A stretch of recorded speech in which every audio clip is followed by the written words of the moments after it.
불법성에 기이합니다. 여러분 반갑습니다. 저는 상계사 유론의 율감소임을 보고 있는 진일입니다. 여러분과 함께 삼위유리 위문 강의를 3번에 걸쳐 공부해 보도록 하겠습니다. 본문과 그리고 주석을 통해서 여러분들과 함께 읽어가면서 교재를 함께 보면서 삼위유리 위문을 공부하도록 하겠습니다. 오늘 여러분과 제가 이렇게 삼위유리 위문을 함께 보면서 출가 수행자인 삼위의 행동, 즉 거동과 삼위의 수행 생활, 대중생활과 작법에 대해서 살펴보도록 하겠습니다. 지금 시대는 코로나19로 인한 정신적, 물질적 어려움이 큰 시절 인연인 것 같습니다. 그동안의 생활들은 모두 정지되고 사람과의 접촉 또한 단절되어 여러분들의 행자 교육 기간 동안 이렇게 단축되어서 강의도 비대면으로 진행되게 되었습니다. 벌써 중국발 코로나 바이러스가 처음 우리 한국에 생긴 지도 벌써 1년이라는 시간이 되어가고 있습니다. 이제는 각종 코로나 관련 백신과 치료제까지 개발되었다는 뉴스 보도가 전해지는 것을 들으니 대단히 고무적인 일이고, 이 모든 일들이 나라가 발전하고 국민들의 마음 자체도 성숙하고 세계에서 가장 모범적인 방역국가, 세계적인 또 대대적인 대유행에도 불구하고 우리나라가 이렇게 안정적으로 잘 관리하고 대처해 간다는 것은 그만큼 국민의 의식이나 수준이 아주 뛰어나다는 것 아니겠습니까? 그만큼 이런 부분도 우리가 국민 모두 한 사람의 마음도 있겠지만 그런 속에 출가해서 도업을 닦고 수행하려는 여러분들의 따뜻하고 밝은 마음들도 크게 기여했다고 저는 믿고 있습니다. 이런 코로나가 비단 우리나라뿐만 아니라 온 세상을 지금 아직까지 불안하게 하고 또 많은 사람들이 많은 고통을 받고 있죠. 1년 가까이 세계적으로 확산하는 이 과정에서 이 코로나가 우리 사회를 또 우리 삶을 또 그리고 우리 의식을 얼마나 많이 바꾸고 있는지 아마 실감할 겁니다. 아마 의식주를 중심으로 하는 우리 일상생활부터 많이 바뀌었고요. 우리 사회, 경제, 정치 모든 게 엄청나게 바뀌어버렸죠.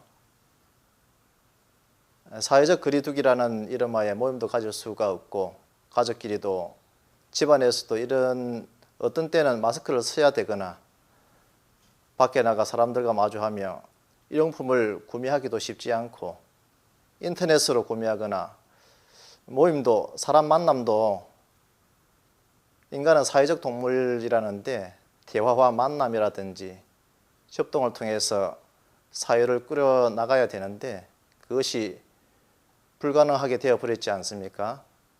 생활에서부터 직장도 그렇고 회사도 그렇고 군대도 그렇고 특히 우리 사찰에서도 법회의 형식이 많이 바뀌었죠. 지금 이렇게 우리도 이렇게 인터넷 방송을 통해서 미리 삼위유리 강의를 듣고 수강한 후에 행자교육원에 입교하게 되어 있지 않습니까? 그동안에 절집안에서 행해왔던 모든 일상적인 생활들이 사회의 영향으로 일시에 성가의 생활 풍토까지 영향을 바로 미치고 있음을 지금 몸소 경험하고 있습니다. 절집안에서도 서로가 마스크를 하고 일상을 보내고 있으니 말입니다. 이렇게 일하는 시간이 길어지면서 사회도 더욱 혼란스럽고 절집에 출가하는 사람들도 더욱더 숫자가 줄어들까 염려되기도 합니다.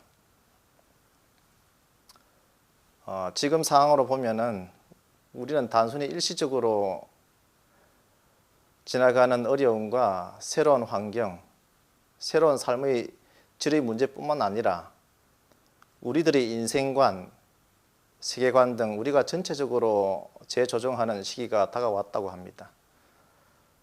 이런 속에서 젊은 사람들은 인터넷도 하고 다양한 온라인으로 물건도 구매하고 다양한 소통 방식도 이렇게 가지지만 나이가 연로하신 분들은 이런 방식들이 쉽지가 않지 않습니까? 이런 속에서 하나하나 익혀가면서 새로운 문명, 새로운 사회, 새로운 경제, 새로운 일상생활 속에서 우리가 하나하나 만들어 가야 된다. 또 살아내야 된다는 것이죠. 그런 속에서 일반인들은 가정도 사회도 나라도 일구어 가야 되니까 얼마나 힘들겠습니까? 코로나가 일반인들의 생활과 모든 일상들을 바꿔놓은 것과 같이 이것은 마치 여러분들이 출가해서 절지만의 새로운 규범과 규칙들을 통해 살아내는 것과 비슷하다고 생각하시면 됩니다. 그동안의 세속에서의 일상의 모든 생활들이 출가 행자 생활을 경험하면서 여러분들의 모두가 생활 패턴이 바뀐 것이죠. 이것은 세간의 생사윤회의 패턴이 아니라 부처님의 진리의 가르침을 배우고 익히기 위한 생활 패턴인 것이죠. 여러분들의 지금의 상황은 세속에서 짧게는 10년을 보내신 분도 계시고 어떤 분은 20년을 또 어떤 분은 30년을 또 어떤 분은 40년, 50년을 사시면서 세속의 지식과 직업을 익혀오고 살아오셨으니 부처님의 법에 따라 절집해서 출가 수행과는 전혀 다른 업을 익히며 살아오신 거죠. 한편으로는 사회의 경험치가 많이 있다 하겠지만 또 다른 한편으로는 세속의 삶의 습기와 생각의 기운이 아직 많이 남아 출가 수행자로서 생각과 행동에는 아직은 미진하고 스트르다 생각되어집니다.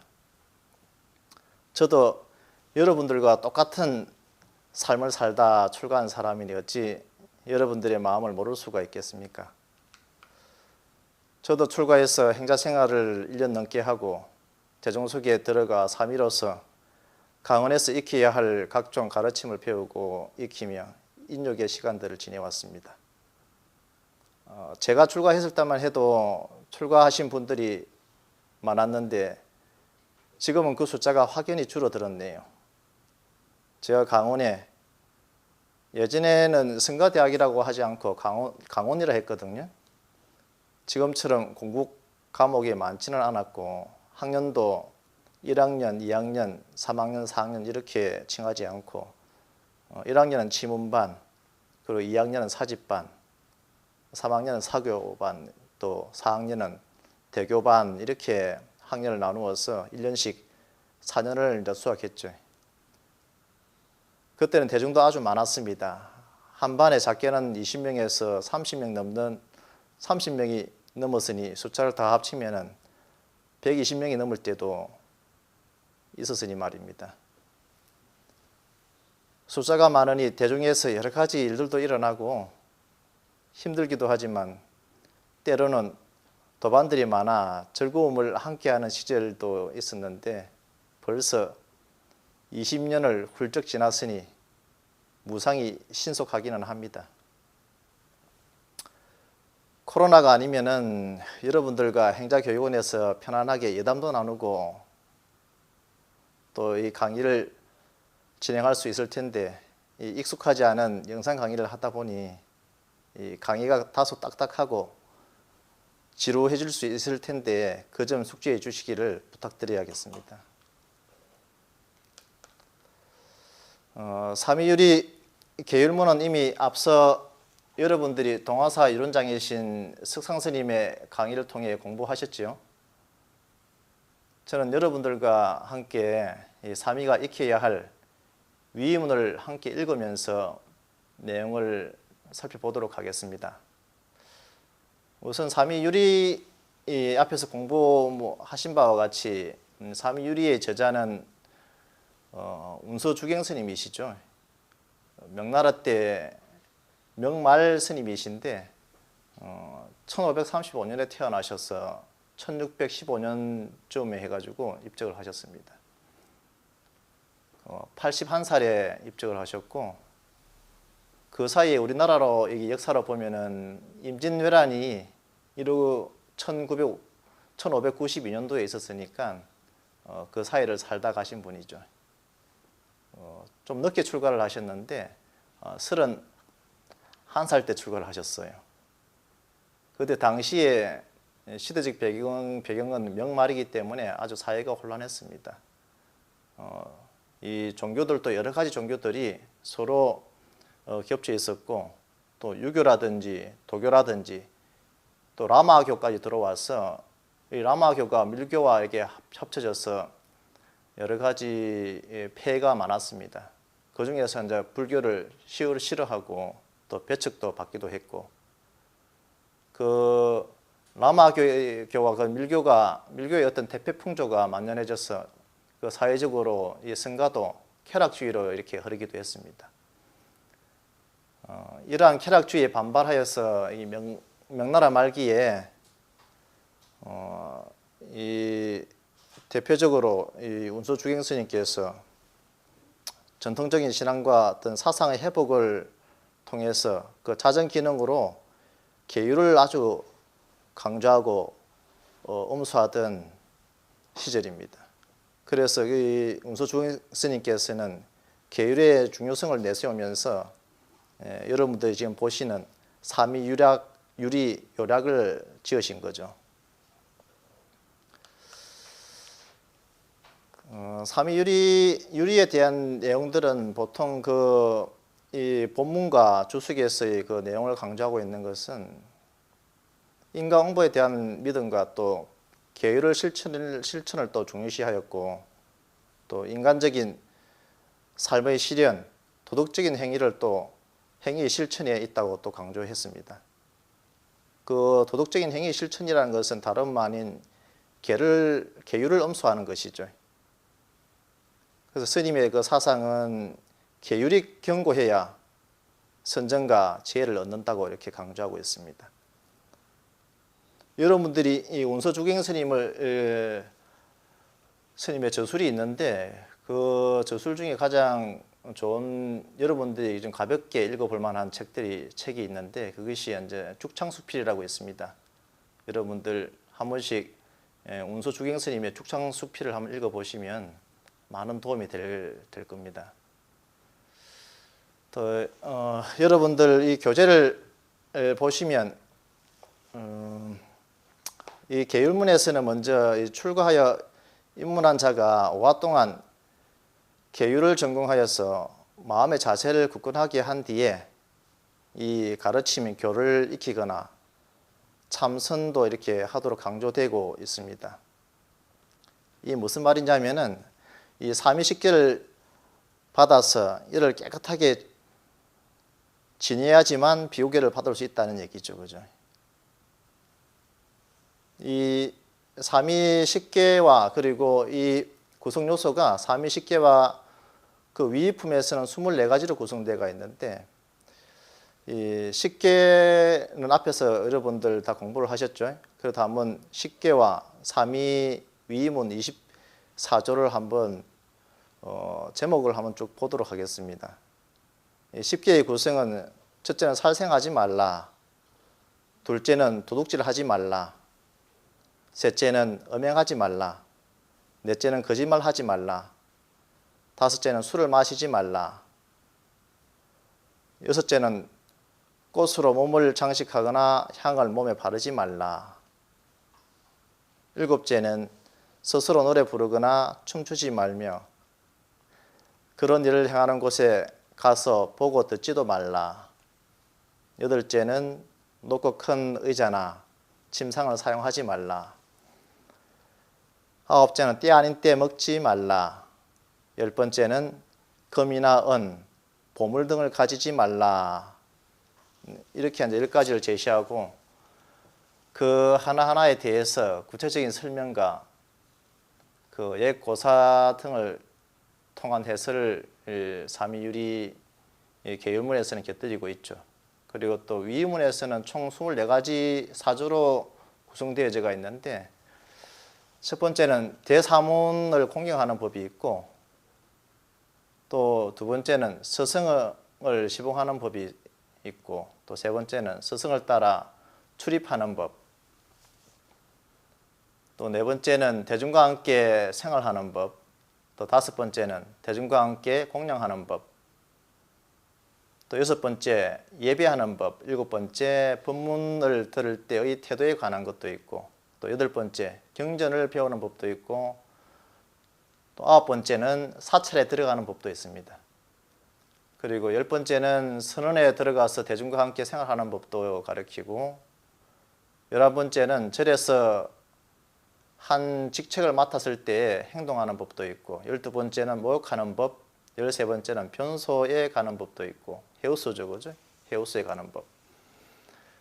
14번째는 잠자는 법, 15번째는 불 쬐는 법, 16번째는 방에 거처하는 법, 17번째는 비구니 사찰에 가는 법, 18번째는 마을 집에 가는 법, 19번째는 글식하는 법, 20번째는 마을에 들어가는 법, 21번째는 물건 사는 법, 22번째는 무슨 일이나 제멋대로 하지 않는 법, 23번째는 선지식을 참방하는 법, 또 끝으로 24번째는 가사와 바루의 이름에 관한 것 등으로 이제 구성되어 있습니다. 이 삼위유리 이 자체가, 위라는 자체는 우리 출가 수행자 그 개인이 한 분 한 분이 살아가는 일상적인 생활들입니다. 그 일상적인 생활들을 어떻게 할 것인가, 생각을 어떻게 가다듬고, 언어는 어떻게 가다듬고, 그리고 행위는 어떻게 가다듬고, 그렇게 해서 삼위십계 전체가 사실은 위이고, 24가지만 위가 아니죠, 그죠? 여러분들이 삼위 때는 삼위십계를 받지만은 비구가 되면은 250계를 받게 돼 있죠, 그죠? 남방에서는 225계를 받게 돼 있고, 그 일체가 계율이면서 계이면서 그리고 유리고, 그것은 위입니다. 그래서 부처님의 84,000세행이죠, 그죠? 30 이상 80종호를 갖추시고 84,000세행을 갖다가 살피십니다. 그래서 계가 이루어져야지 선정이 이루어진다는 주경스님의 그 말씀의 뜻을 이해할 수 있습니다. 그런 이런 일반적으로 이제 이 부처님의 가르침을 이렇게 전하는 모임을 법회라고 이렇게 얘기를 합니다. 부처님 당시에는 자주자주 이런 법회가 있었습니다. 한 비구가 허물이 있으면은 그때그때마다 대중들을 모으셔가지고 그 일을 꾸짖으시고, 그리고 계율을 제정하시고, 또 계율의 제정이 끝나면은 그 모였던 대중에게 인과에 대한, 인연에 대한, 그 법에 대한 법문을 해주시죠. 이 법을 설하는 모임을 갖다가 법회다 이렇게 얘기하는데, 이 법회는 두 가지가 있죠. 이 법에는 두 가지가 있습니다. 법을 존중하고 법을 따라라 이렇게 하는데, 하나는 이 법이 뭐냐 하면은, 하나는 부처님의 수행의 차제들을 말하는 교법을 갖다가 법이다 이렇게 얘기하고, 그리고 그 수행의 차제를 신구의 삼업을 다스리면서 정진하는 계법이 그것이죠. 이 교법과 계법, 그래 따라서 이 법은 교법과 계법을 합쳐서 법이다, 즉 다르마다 이렇게 하죠. 법은 즉 다르마, 다르마는 이 부처님의 가르침을 의미하지만, 일반적으로 또 구속력을 갖는 규범과 규칙 등을 의미하는 용어로 또 이렇게 사용이 됩니다. 이 법을 설하는 것을 또 설법이라고 하고, 이 중생을 열반에 들게 하기 위해 진리의 문을 연다는 의미로 또 이것을 법문이다 이렇게 얘기를 합니다. 법에 들어가는 문이라는 뜻이죠. 이 또 법의 문에 들어가는 것, 즉 법문에는 한 4가지 종류가 있는데 위법문도 있고 지금 여러분들하고 이렇게 공부를 하는 내용들이죠. 위법문, 위설법이다 하기도 하고 또 은설설법이다, 은설법문이다 하기도 하고 또 참선, 참선에 대해서 설법할 때는 참선설법이다, 참선법문이다 하고 또 실천법문도 있습니다. 수행의 실천에 대해서 얘기하는 실전설법 이런 4가지 정도가 있습니다. 오늘 우리가 이 시간에 보실 위문은 바로 이 위설법, 위법문을 보고 읽으면서 우리 수행자들이 아직은 여러분들께서 정식으로 식계를 받은 사미도 아니고 250개를 받은 비구도 아니지만 미리 이제 삼위의 계행과 규범을 익히고 공부하고 실천함으로써 오늘 이 시간 이후로는 출가 수행자로서의 위를 갖추게 되는 것입니다.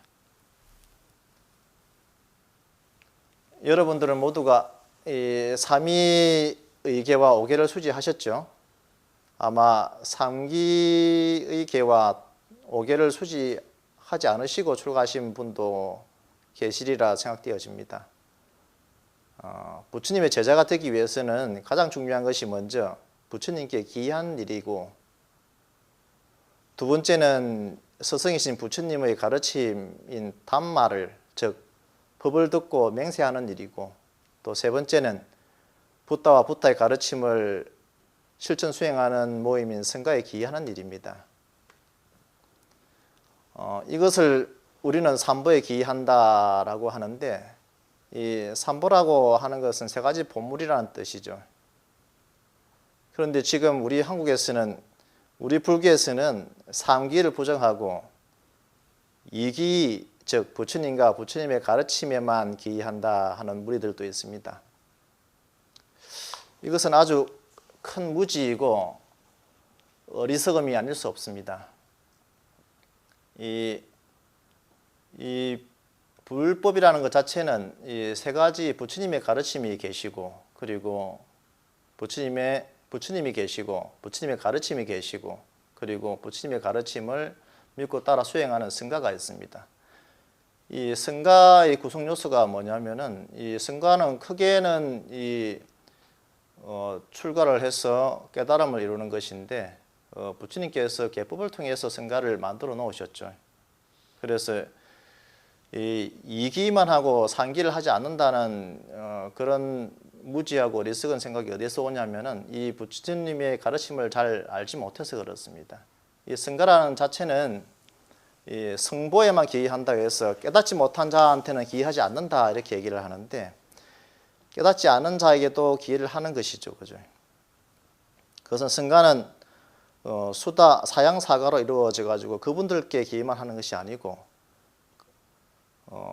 아직까지 깨닫지 못한 수행자들에게도 기회를 하는 것입니다. 왜 그러냐면은 그 성가 자체는 출가를 하면서 갈마, 빨요로는 깜마라 이렇게 얘기하고 또 산스크리트어로는 까르마 이렇게 얘기를 하는데 그것을 한역으로 의역하면 그 음력을 했을 때는 갈마다 이렇게 얘기를 합니다.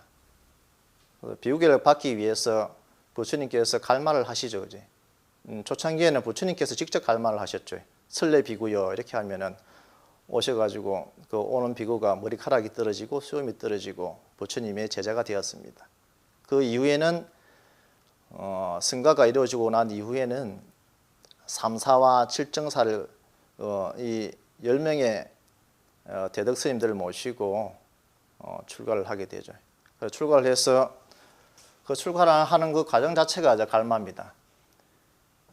그 속에서 깨달은 아라함도 있고 아나함도 있고 수다함도 있고 사다함도 있고 합니다. 그분들이 깨달았다고 해서 그 자차를 어기고 앞에 나가서 있는 것은 아닙니다. 그 갈마를 통해서 들어온 자들이기 때문에 그 갈마 그 자차대로 출가한 순서대로 공양 나갈 때도 그 순서대로 깨달은 자가 앞에 먼저 받는 건 맨 앞에 서는 것이 아니고 출가한 순서대로 갈마 순서대로 서서 공양을 나가기도 하고 법문을 듣기도 하고 대중의 포사를 하기도 하고 또 대중에서 자자를 하기도 하고 우리가 이 자차가 그렇게 나눠집니다. 깨달은 자가 먼저가 아니고 출가한 자가 먼저죠, 그죠? 그 갈마를. 그래서 이 흐름에 든 자들 수다함, 사다함, 아나함, 아라함 이렇게 나누어 있는데 이 흐름에 든 자는 수다함이고 그리고 사다함이고 아나함이고 아라함 이렇게 구성되어 있습니다. 이분들에게만 기하겠다는 겁니다. 그것은 아주 큰 무지죠. 물론 그분들은 성가의 보물들입니다.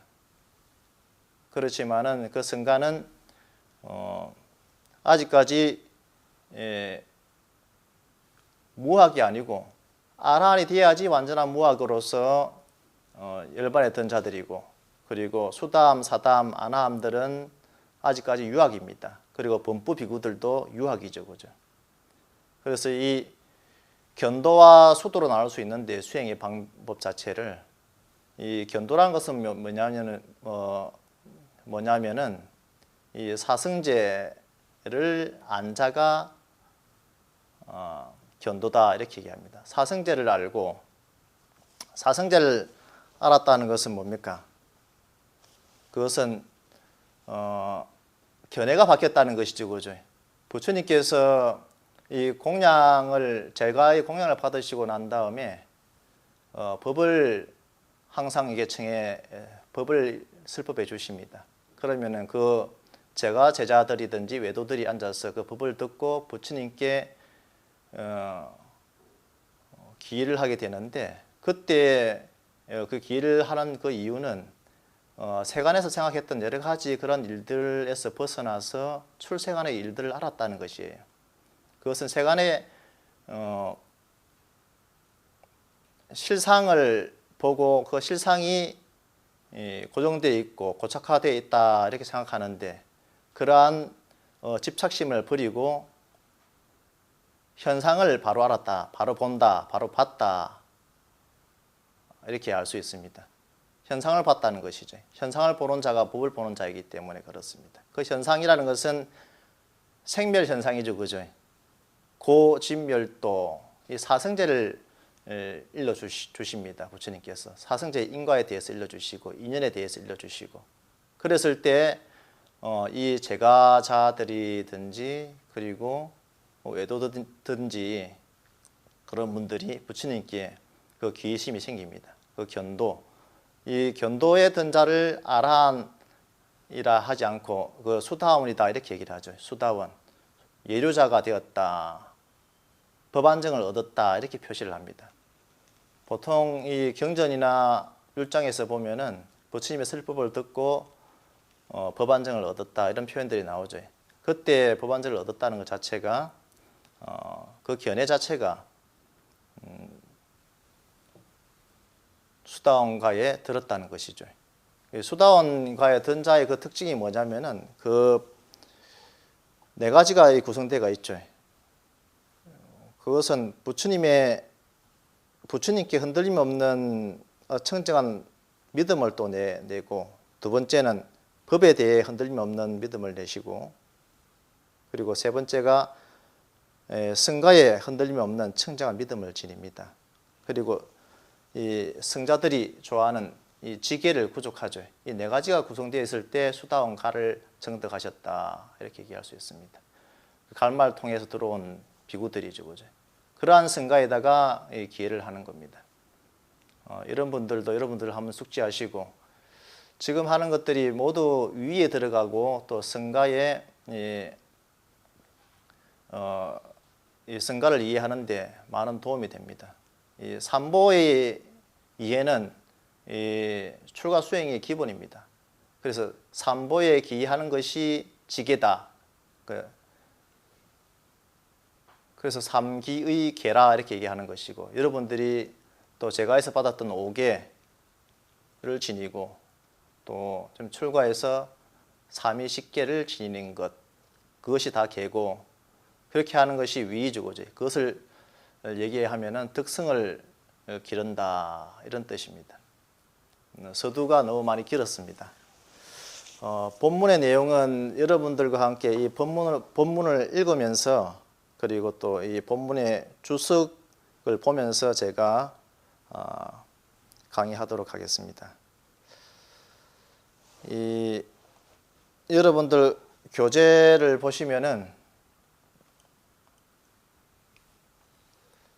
위문 이렇게 되어 있죠. 그리고 이제 첫 번째가 큰 스님을 공경하는 법 이렇게 되어 있습니다. 그 앞에 페이지에 보면 여러분들 교재에는 나와 있죠. 화면에는 나와 있지 않는데 교재 본문 자체에서는 이 위라는 것 자체가 위의라고 하는 자체가 이 인격의 재치가 아주 엄하고 견실해서 보는 이가 보기만 해도 자연스럽게 고개가 떨궈진다 이런 뜻이 있습니다. 그래서 일거일동이 이제 악에 대해서 단호하게 거부하고 옳은 일에 대해서는 누구보다도 용감하게 앞장서는 그런 분 앞에서는 우리가 작아지죠, 그죠? 마치 수행자가 수행에 들어있는 것과 똑같습니다. 일제법이. 주석에서는 이 위라는 것 자체가 위는 위험이 있어서 남으로 하여금 어려워하는 마음이 생기게 하며 또 예절이 있어서 마땅히 남으로부터 공경받는 것이다 이렇게 되어 있습니다.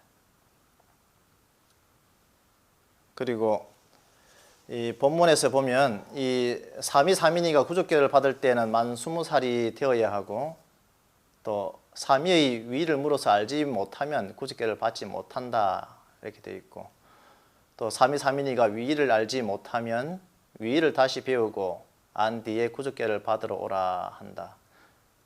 이런 일들을 하나하나 점검하는 것을 수계갈마라고 합니다. 수계갈마. 여러분들이 행자교육원에 들어가서 교육을 마치고 난 다음에 수계갈마를 통해서 사미가 되고 사민이가 되고 식차만화가 되는 것이죠. 그리고 일정 기간이 지났을 때 비호계를 수지하게 되어 있습니다. 지금 조계종은 그렇습니다. 부처님 법에서는 만 20살이 되면은 비호계를 주라 이렇게 되어 있죠. 그런데 이 한국 사회에서 한국 사회에서의 특징입니다. 우리가 이 불교 자체가 이 부처님 당시에 인도의 불교, 근본 불교고 그리고 인도에서 넘어온 중국 불교, 북방 불교가 있고 그리고 북방 불교를 받아서 개성하는 한국 불교가 있습니다. 지금 삼위유리 이 내용들은 여러분들이 보고 조금 의아해할 수 있는데 이 앞에서 얘기했듯이 명말 운서추경 스님 그 당시에 선언에서 그리고 절에서 이 대중생활들을 얘기하고 있습니다. 그것을 생각하시고 보시면은 이해가 됩니다. 요즘하고 맞지 않는 내용들이 왜 들어있냐라고 이렇게 물었을 수 있는데 명말에 그 당시에 성가 대중에게 일러줬던 그러한 청규들입니다.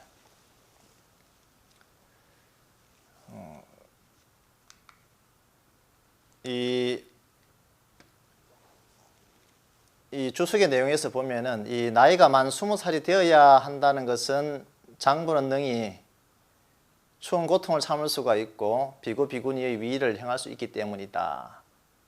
마치 이 세간에서 남자가 예전에는 20살이 되면은 이 관을 쓰는 것과 같습니다.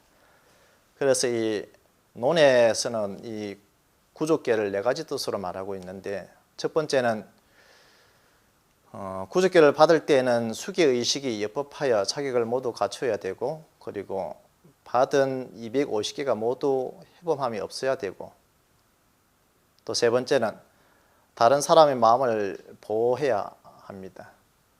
믿는 즐거움을 더하는 까닭에 그렇다고 합니다. 또 네 번째는 받아 지킴이 부족하여 받은 이후에 몸과 목숨이 다하도록 가져서 처음부터 끝까지 변함이 없는 까닭이다.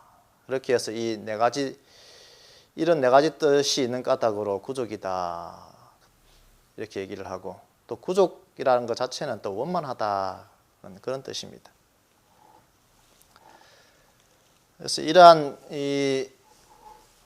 여러분들이 계를 받고 정진을 하는 것은 이 수행의 태도로서 이 계율의 목적이 달성됩니다. 수행하지 않으면 이 계율도 필요 없는 것이죠. 큰 스님 공경하는 법에 대해서 한번 본문을 읽어보도록 하겠습니다. 여러분도 한번 읽어보고 다시 그 내용의 주석에 대해서 설명해 드리겠습니다. 큰 스님의 이름을 부르지 못한다. 큰 스님의 계율 말씀하시는 것을 엿듣지 못한다. 돌아다니면서 큰 스님의 허물을 말하지 못한다. 큰 스님이 지나가는 것을 보고 앉아서 일어나지 않으면 안 된다. 그러나 경 읽을 때, 병 났을 때, 머리 깎을 때, 밥 먹을 때, 울력할 때는 일어나지 않아도 좋다. 행호유리에 말하기를 오화가 넘는 이는 곧 아사리가 되고 10화가 넘는 이는 곧 화상이 된다 하였으니 이것은 비구의 일이지만 사미도 알아야 한다. 이 큰 스님의 조남을 친구 부르듯이 공손하지 않은 소리로 함부로 부르면 안 된다는 겁니다. 예전에는 원래 큰 스님이라고 하지 않았는데 이 비구니 스님들께서 이 스님들 보고 큰 스님, 큰 스님 이렇게 하셨습니다. 대덕 스님 이렇게 하기도 하고, 또 공손하게 큰 스님 앞에 가면은 적당한 소리로 스님 이렇게 부르면 됩니다. 보통 때는 스님의 큰 스님이라 부르지 않고 당호가 있으면 당호를 부르시고 법호가 있으면 법호를 부릅니다. 그래서 저 해인사에 총무원장을 하셨던 가산당 지간 큰 스님이 계셨죠, 그죠? 가산 스님이 법호입니다.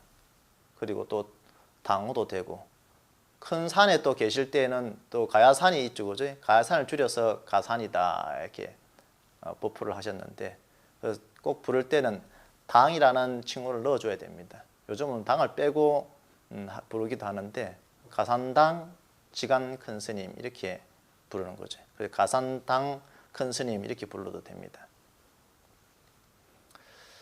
그리고 사람들 앞에서 어른 스님을 소개할 때는 이 법계와 법호를 넣어서 아무개 큰 스님이라고 해야 한다.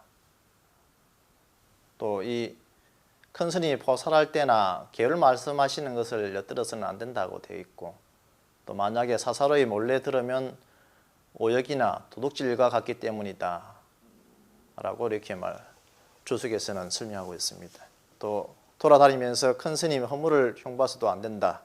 또 만약 큰 스님에게 허물이 있으면 큰 스님들 스스로가 허물을 벌할 일이다 이렇게 되어 있습니다. 사미가 관여할 일이 아니죠, 그죠?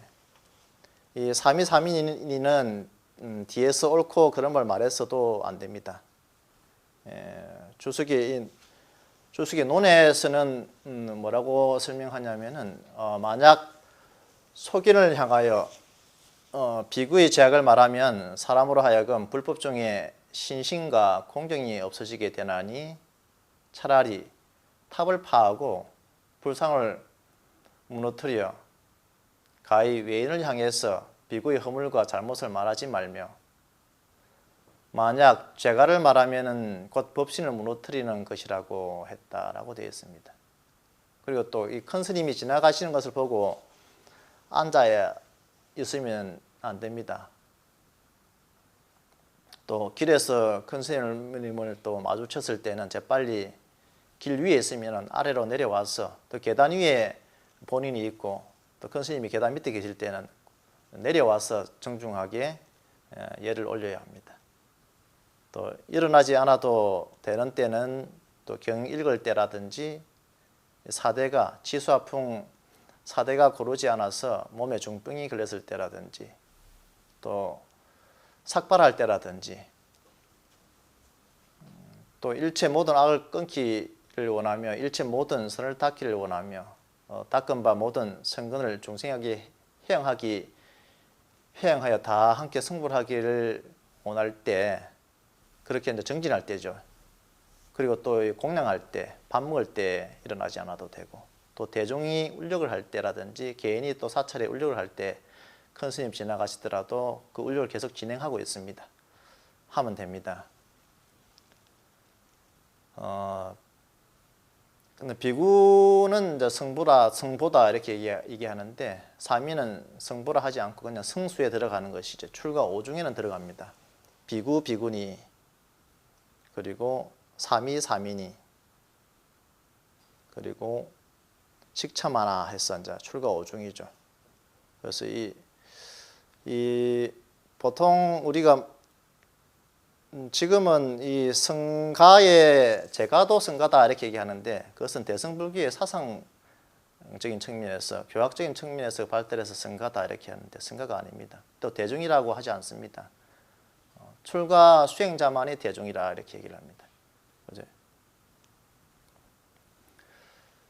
비록 백세의 삼이라도 응당 새로 비우계를 받은 스님들의 발에 예배하고 내가 제일이라는 암안심으로 부처님의 법을 어기지 말아야 한다라고 나와 있고, 또 이 행원유리에 보면은 5년이 넘는 일을 곧 아사리가 되고 10년이 넘는 일은 곧 화상이 된다라고 했는데, 사본율에서 보면은 이 아사리에는 5가지가 있습니다.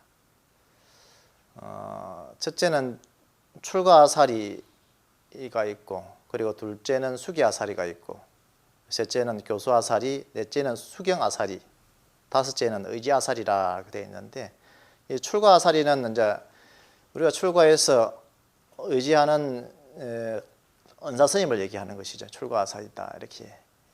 출가 아사리와 의지 아사리가 조금 비슷합니다. 또 수기 아사리는 출가에 결격 사유가 없는가를 갈망하는 그런 스승이죠. 그리고 교수는 지금 이렇게 제가 위에 대해 가르치고 있는 그러한 스승, 그런 그것을 교수 아사리다 얘기하고, 수경 아사리는 경을 가르치고 또 뜻을 깨닫도록 경을 강의하는 스님을 수경 아사리다 이렇게 얘기합니다. 그리고 의지 아사리는 제방의 주지를 뜻합니다. 사람들이 하룻밤이라도 숙식을 의지하는 것을 갖다가 의지 아사리다 얘기하는데, 요즘은 의지 아사리와 출가 아사리를 같이 이렇게 함께 해석하기도 합니다. 보통 이 화상 및 의지 아사리는 10년 안글을 지낸 이로 이렇게 하게 하고, 위로 4개의 이제 아사리는 출가가 5년 안글을 지낸 사람으로 이렇게 하고 있습니다. 인도에서는 나이를 어떻게 계산했냐면은 그 여름을 났냐 나지 않았냐에 따라 가지고, 안글을 했냐 안 했냐에 따라 가지고 나이를 계산하고 있습니다. 그래서 우리나라는 도안거가 있고 하안거가 있고, 이게 1년에 2번의 안거가 있는데, 인도에는 그 기후 조건에 따라서 1년에 한 번의 안거가 있죠. 그죠? 그래서 그 한압이다 해서 한압을 그 범납으로 치고 있습니다. 그래서 이 1하안거를 나면은 그것이 이 범납 1세가 됩니다. 그리고 2하안거를 나면은 범납 2세가 되고. 그래서 이 출가시켜준 스승은 이 다급생리의 어떤 인연으로 정해지는데, 이 사소한 감정으로 스승을 정했다가 또 스승 곁을 쉽게 떠나는 신상들이 요즘은 좀 자주 있기도 합니다. 마치 연사스님이 내 뒷바라지를 해주지 않는다라고 이렇게 얘기하면서 하는데, 그렇게 해서는 안 된다는 것이죠. 이 세상의 부모의 인연이라는 것은 한 생의 인연입니다. 그런데 스승의 인연이라는 것은 3생의 인연이죠. 과거의 인연, 현재의 인연, 그리고 미래의 인연입니다. 미래의 나를 인도해주고 키워주고 장량시켜주는, 몸과 마음을 장량시켜주는 그러한 스승이라는 것이죠. 그래서 부모의 인연보다 더 깊고 더 공경해야 될 것은 스승의 인연이라는 것이죠. 더 깊다는 것이죠. 그래서 이 제자는 스승을 세상의 부모님보다 더 공경하고 모셔야 하는 것은 당연합니다. 그리고 또 이 스승이 상자의 잘못에 대해 삼위 때는 이렇게 여러분들 지금 원사 스님이 얘기하는 말 잘 듣죠, 그죠? 근데 이 4년이 지나고 난 다음에 비구니가 되고 나면은 원사 스님 말을 잘 안 들어요. 여러분들은 잘 들으시겠죠? 그 스승의 은혜를 생각한다면은 잘 들어야 됩니다. 이 머리 깎여 준 것만 해도 아주 그것은 감사한 일이죠. 그죠? 스승이 이제 제자를 출가시켜서 이제 대중초소로 공부하러 보내는 것은 이 공부를 바르게 가르쳐 줄 좋은 법사를 찾으라는 것이지 이 스승을 바꾸라는 뜻이 아니거든요. 그래서 이 스승 모시는 법도가 요즘은 많이 허물어져 있는데 조금 안타까운 일입니다. 두 번째 자체는 스님 시봉하는 법입니다. 이 스승은 이 깨달음 이 길을 이끄는 길잡이시죠, 그죠? 그래서 이제 스승을 섬길 때는 부처님을 모시듯이 해야 됩니다. 이 본문 내용을 한번 읽어보도록 하겠습니다.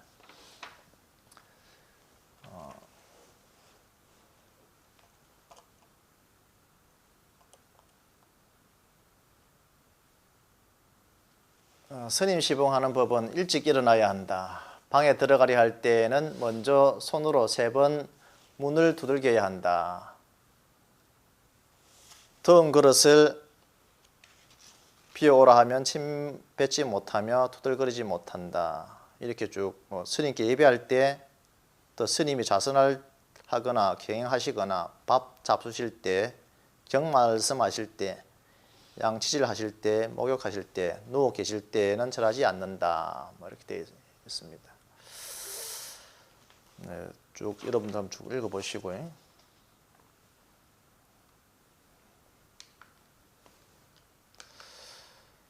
보통 이 제자가 스승을 받들어 모시고 섬기고 모시면은 이 스승은 이 가르친 일을 게으르게 하지 않고 열심히 또 제자의 어리석음을 일깨워 줘야 되는 의무가 있습니다.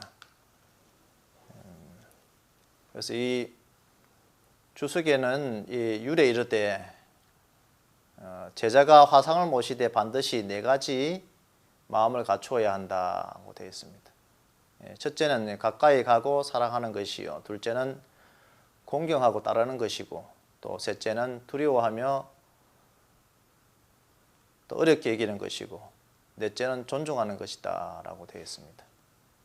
마치 모시고 받들기를 신하가 임금을 또 아들이 어버이를 섬기는 것과 같이 해야 된다라고 말씀하시고, 또 이렇게 또 서로 공경하고 존중해서 또 우러러 보면은 그 정법으로 하여금 오래오래 또 머물게 해서 이익이 아주 크고 넓다라고 합니다. 그리고 또 잠을 자더라도 이 제자는 스승보다 먼저 일어나야 됩니다. 불법에서는 이 하루를 초야, 중야, 후야 이렇게 해서 저녁을 이렇게 3때로 나누고 있습니다. 초저녁, 새벽 이렇게. 이 초저녁이라든지 새벽에는 이제 스승을 시봉하거나 자선을 하고, 밤중에 되어야지 초야가 있고 중야 정도 돼야지 이제 비로소 누워서 이제 쉰다는 뜻이죠. 중야가 지나면은 보통 중야는 새벽 2시부터 해가지고 6시까지인데 반드시 먼저 일어나서 세수하고 난 뒤 양치와 세수물 등을 갖다가 갖추어서 스승이 쓰시기를 기다려야 됩니다. 또 방에 들어가려 할 때에는 먼저 손가락으로 3번을 두드려야 됩니다. 노크를 3번 하라는 뜻이죠. 또 잘못한 일이 있어서 화상과 아사리가 경책할 때에는 투명한 말로 대답하면 안 됩니다. 또 만약에 스스로 잘못이 있을 때에는 이 스승과 아사리가 가르침으로 꾸짖거든 반드시 고개 숙여서 가르침을 받고 또 스승의 말씀을 거스르지 말아야 되며 또 방으로 돌아간 후에는 다시 생각해서 가르침을 의지해서 그것을 또 행해야 됩니다.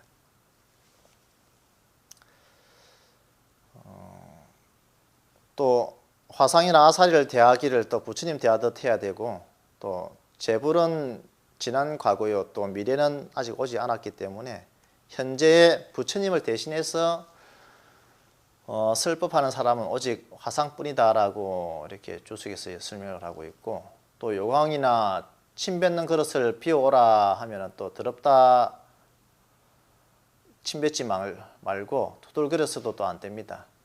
이것은 요즘은 이런 건 없죠, 그죠? 방 안에다 요강을 두고 또 이 침 뱉는 그릇 뭐 재떨이 정도 되죠. 예, 요즘 시절에는 이런 것이 없는데 얼마 전까지만 하더라도 우리도 이렇게 살았죠, 그죠? 몇십 년 전까지만 하더라도 방 안에 요강도 두고 젖더리도 두고 이렇게 살았습니다. 또 만일 스님에게 절을 올리려면 좌선하시면 절하지 않고 또 경행하시면 절하지 않고 공양 다투실 때라든지 경 말씀하실 때 양치질 하실 때 이건 앞에 쭉 읽었고 또 스님이 문을 닫을 때 문 밖에서 또 절하해서는 또 안 됩니다. 또 문을 열고 들어가 절하려거든 또 손가락으로 3번 두드리되 스님이 대답이 없으시면은 물러가면 됩니다. 스님이 쉬고 계시든지 그렇지 않으면 정진을 하고 계시기 때문에 조용히 물러갔다가 다시 돌아와서 다시 노크를 해서 스님을 뵙도록 하면 됩니다. 또 이 절은 이 공정이며 복종하는 것이다라고 되어 있는데 이 참 성품으로 공경하고 이 무명을 굴복시키기 때문에 이 절을 한다라고 설명하고 있습니다. 또 스님이 자선할 때 절을 하면은 정공을 어집일으핌을 염려함이요라고 되어 있고 또 스님이 경행하실 때 절하면은 정념을 방해할까 염려함이요. 또 스님이 공양하실 때 절하면은 오간에 잡된 생각이 섞일까 염려함이요. 또 스님이 경을 설하실 때 절을 하면은 법의가 끊어질까 염려함이요. 또 스님이 양치질 하실 때 절을 하면 개손과 주문을 피할까 염려함이요. 스님이 목욕하실 때 절하면 모습이 정돈되지 않은 것을 염려함이요. 또 스님이 주무실 때 절하면 놀라 깨울까 염려함이요. 이렇게 해서 이제 문 밖에서 절하는 것은 또 공경하지 아니한 모습이고 또 억지로 하지 말라 이렇게 되어 있습니다. 이 스님 모시고 다니는 법은 둘째 시간에 이어서 계속 하도록 하겠습니다. 네, 이상입니다.